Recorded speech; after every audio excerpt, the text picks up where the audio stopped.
Saya bilang, kenapa Mas Presiden tidak memasang saja Ganjar sama Anies? Ya.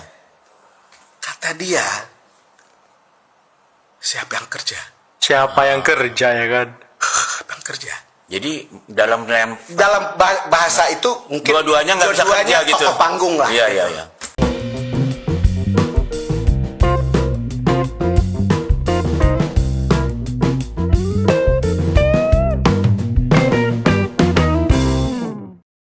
Assalamualaikum warahmatullahi wabarakatuh. Shalom, Om Swastiastu, Namo Buddhaya, salam kebajikan, salam sejahtera bagi kita semua.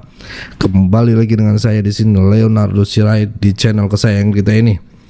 Oke teman-teman, kali ini kita membahas satu hal yang sangat menarik untuk kita simak bersama-sama di video kali ini teman-teman. Tanpa berlama-lama langsung aja kita saksikan terlebih dahulu video berikut ini. Warga berdatangan dan membawa proposal, bahkan curhat kepada Anies Baswedan saat open house Lebaran. Waduh, memangnya Anies Baswedan itu sekarang jadi apa? Jadi pejabat apa? Kok sampai-sampai masyarakat datang membawa proposal? Memangnya bisa Anies Baswedan menyetujui ataupun melaksanakan proposal-proposal yang dibawa oleh masyarakat? Katanya warga juga curhat, banyak masalah terus menyalahkan pemerintah. Wah, kan terus curhat ke Anies. Padahal masalah-masalah itu yang membuat adalah ya mereka sendiri. Tapi ujung-ujungnya menyalahkan pemerintah, ngadunya ke siapa? Ke Anies Baswedan. Lucu bukan? Pada suatu saat ketika sebelum Bang Surya mencalonkan Anies Baswedan, saya kan membawa surat undangan nikahan anak saya, ketemu berdua dengan Pak Jokowi. Ketemu, saya bilang, Mas Presiden bisa hadir dong nikahan anak saya. Oh iya Pak Don, nanti taruh di sini. Terus ngomong-ngomong sebentar itu terus ngomong soal politik. Gimana ya?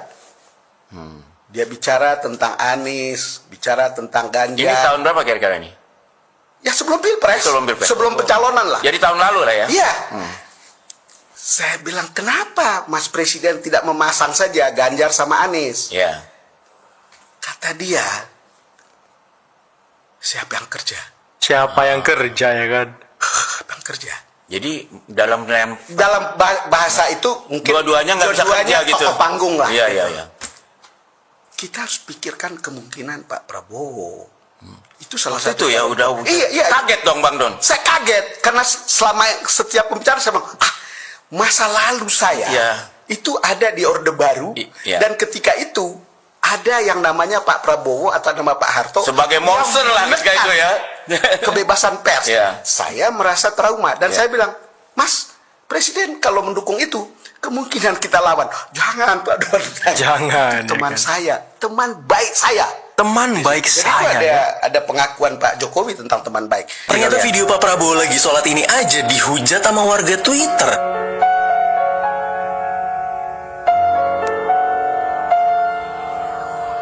Netizen nih.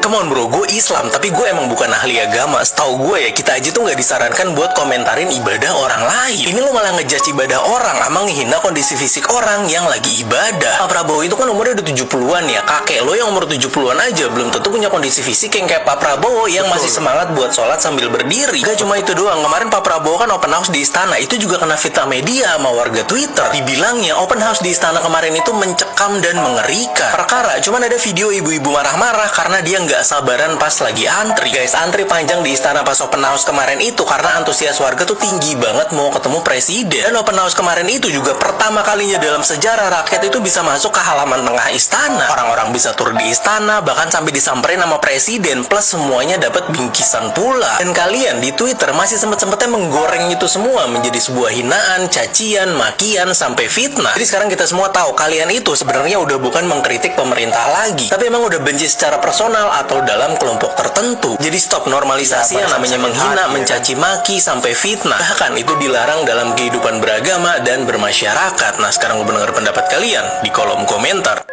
Apa pesan yang disampaikan oleh Presiden ke-7 Joko Widodo di hari yang fitri ini kepada putranya yang sekarang menjadi wakil presiden kita, Gibran Rakabuming Raka? Ada dua hal yang ingin disampaikan oleh Presiden ke-7 Joko Widodo kepada putranya ini bahwa ia harus punya apa yang orang Jawa sebut sebagai penghayatan dari panggilan sebagai pemimpin, dan karena itu ia harus memiliki filosofi Jawa, yaitu banter tan belancangi dan dhuwur tan nungkuli. Apa arti dari dua filosofi Jawa itu? Yang pertama, banter tan belancangi artinya kita memang cepat, tetapi tidak membuat kita menjadi orang yang berlari cepat dari orang-orang yang berada di belakang kita. Kita tidak menjadi orang yang berposisikan sebagai pemimpin, tetapi meninggalkan kaum yang kita pimpin itu berada jauh di belakang. Oleh karena kita menjadi pemimpin yang egois, menjadi pemimpin yang individualis. Itu diingatkan oleh Jokowi kepada putranya, Wapres Gibran. Yang kedua, dhuwur tan nungkuli. Artinya, memang seorang pemimpin seperti presiden dan wakil presiden itu punya status tinggi, bahkan tertinggi di negara kita. Karena itu, mereka sebetulnya adalah orang-orang yang harus sudah selesai dengan dirinya. Sebagai orang yang sudah selesai dengan dirinya, maka mereka menjadi orang yang bisa menyesuaikan diri dan melayani ya orang-orang yang mereka pimpin. Wow, dalam banget ya. Dipimpin oleh para pemimpin-pemimpinnya.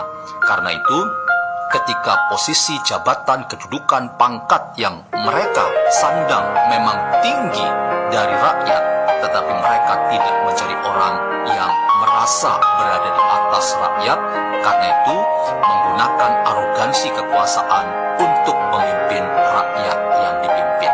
Dalam konteks ini, teman-teman, kita setuju dengan apa yang dikatakan oleh Presiden ke-7 Joko Widodo yang mengingatkan siapapun, termasuk putranya yang kini menjadi wakil presiden Mas Gibran Rakabuming Raka, agar sebagai pemimpin ia bisa menjadi pemimpin yang amanah, pemimpin yang menggunakan kekuasaan itu untuk menghadirkan keadilan dan kesejahteraan, dan menjadi mitra yang bisa menolong sang Presiden Prabowo untuk mewujudkan apa yang menjadi visi dan misi yang disebut sebagai asta cita dari Presiden Prabowo untuk Indonesia yang semakin baik.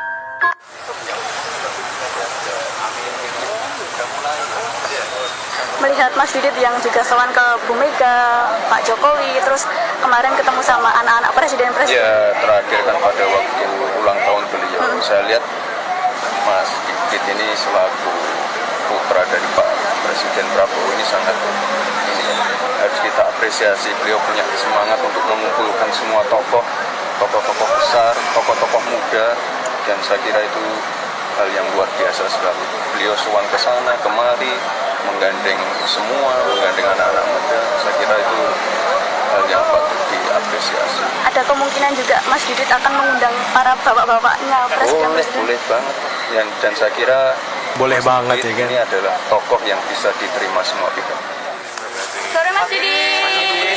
Luar biasa ya. Ini representasi Pak Prabowo, teman-teman, yang suka merangkul. Nah, teman-teman, itulah tadi beberapa video yang bisa kita simak, yang bisa kita saksikan pada kesempatan kali ini. Oke, cukup segitu dulu teman-teman. Berikan tanggapan teman-teman yang menonton video ini bagaimana. Boleh berikan pendapat kalian di kolom komentar. Sebanyak-banyaknya kita bertukar pikiran di kolom komentar ya. Pesan saya pokoknya tetap jaga persatuan Indonesia, jangan mau dipecah belah, jangan mau diadu domba, karena NKRI harga mati. Saya Leonardo Sirait mohon undur diri. Jangan lupa subscribe, share video ini. Thank you.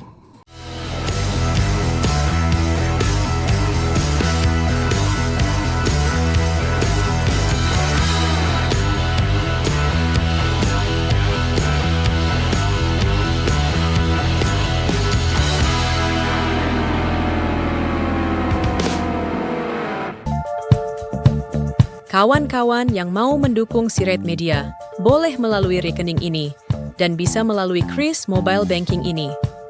Dengan cara scan barcode Kris ini di mobile banking, kawan-kawan.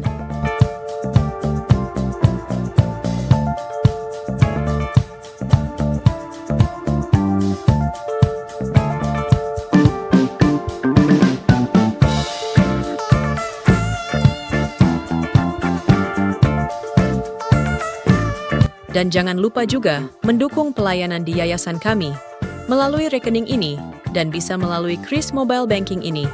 Dengan cara scan barcode Kris ini di mobile banking, kawan-kawan.